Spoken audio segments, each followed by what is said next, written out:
Hello viewers, welcome back to my channel. আজকে আর একটা নতুন ভিডিও নিয়ে আপনাদের সাথে চলে এসেছি। ভিডিওটি ভালো লাগলে লাইক, শেয়ার অ্যান্ড সাবস্ক্রাইব করতে ভুলবেন না। তো চলে আসছি আমরা আজকে ভিডিওতে সরাসরি। আমি নিয়ে নিয়েছি 2 কেজি মতন লাল লাল দেখে টমেটো।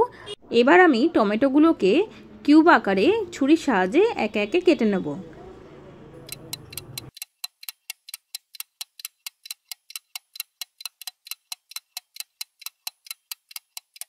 সবকটা টমেটো এরকম কিউব আকারে কেটে নেওয়া হয়ে গেছে। এরপর আমি একটা আলাদা পাত্রে নিয়ে নিয়েছি কিছুটা কাজু, কিশমিশ এবং কেটে রাখা খেজুর। আর ফোড়নের জন্য নিয়েছি 5 ফোড়ন, শুকনো লঙ্কা।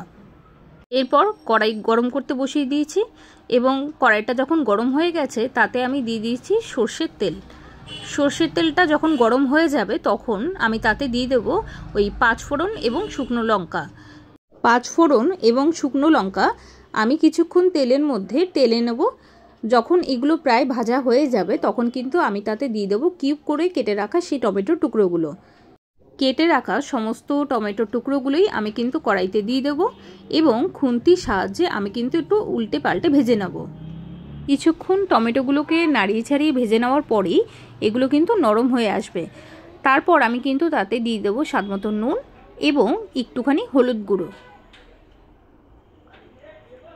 হলুদ গুঁড়ো দিয়ে নেওয়ার পর আমি এবার টমেটোর গায়ে সমস্ত নুন এবং হলুদ গুঁড়োকে এরকমভাবে মিশিয়ে নেব। নুনটা দেওয়ার কারণে কিছুক্ষণের মধ্যেই টমেটো থেকে একটু জল ছেড়ে দেবে। যখনই সেটা দেবে আমি কিছুক্ষণ ঢাকা দিয়ে রেখে দেবো কুক হতে। টমেটোগুলো যখন একটু প্রায় নরম হয়েছে দেখতে পাচ্ছি তখন তার মধ্যে কিন্তু আমি দিয়ে দেবো তেঁতুল গোলা একটু জল। একটা বাটির মধ্যে তেঁতুলের পাল্প গুলে রেখেছিলাম সেটাই কিন্তু দিয়ে দিলাম চাটনিটার মধ্যে। তারপর খুন্তির সাহায্যে এটাকে কিন্তু আমি একটু নাড়িয়ে চাড়িয়ে মিশিয়ে দেবো। টমেটোগুলোকে আরও মিনিট 5 এরকমভাবে নাড়িয়ে চাড়িয়ে একটুখানি রান্না করে নিতে হবে। এখনও কিন্তু টমেটোগুলো নরম হয়নি, তাই আমি একটা স্ম্যাশারের সাহায্যে টমেটোগুলোকে যতটা সম্ভব এরকমভাবে স্ম্যাশ করে দেব। যথারীতি কিছুক্ষণ পর টমেটোগুলো অনেকটাই মিশে গেছে। এরপর কড়াইতে আমি দিয়ে দেব সেই আলাদা করে রেখে দেওয়া কাজু, কিশমিশ এবং কেটে রাখা খেজুর। তারপর আমি খুন্তির সাহায্যে ভালো করে পুরো চাটনিটা মিশিয়ে নেব। জিনিসগুলো দেওয়ার পর আমি আরেকবার খুন্তির সাহায্যে সেগুলোকে মিশিয়ে নেব ভালো করে।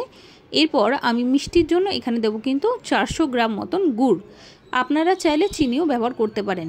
এরপর মিনিট 10 এরকমভাবে গুড়টা গলে যাওয়া পর্যন্ত নাড়িয়ে চাড়িয়ে নিতে হবে। এই সময় আঁচ একটু কম রাখবেন, নয়তো নিচের দিকটাতে লেগে যেতে পারে। পুরোপুরি গুড়টা গলে গেলে আরেকবার নুন মিষ্টিটা চেক করে নিতে হবে। মোটামুটি 10 মিনিট এই অবস্থাতে রান্না করে নেওয়ার পর আপনারা কিন্তু পেয়ে যাচ্ছেন পুরোপুরি বিয়ে বাড়ির স্টাইলের চাটনি। দেখতেই পাচ্ছেন কি সুন্দর কালারটা এসছে। আপনারা কিন্তু খুব অনায়াসেই করে নিতে পারলেন বিয়ে বাড়ির স্পেশাল চাটনি। একটা ভাজা মশলা আমি রেডি করে নেব, যার জন্য আমি কড়াই গরম করে তাতে গোটা গোলমরিচ, গোটা ধনে, শুকনো লঙ্কা এবং 5 ফোড়ন দিয়ে এরকমভাবে শিলনোড়ায় ভেজে নেওয়ার পর শিলনোড়ায় নামিয়ে আমি কিন্তু গুঁড়ো করে নিয়েছি। এরপর বানিয়ে রাখা চাটনির উপর আমি এই গুঁড়ো মশলাটাকে দিয়ে দেবো। খুব সহজ পদ্ধতিতেই আপনারা কিন্তু বাড়িতেই তৈরি করে নিতে পারেন এরকম বিয়েবাড়ি স্টাইলের চাটনি।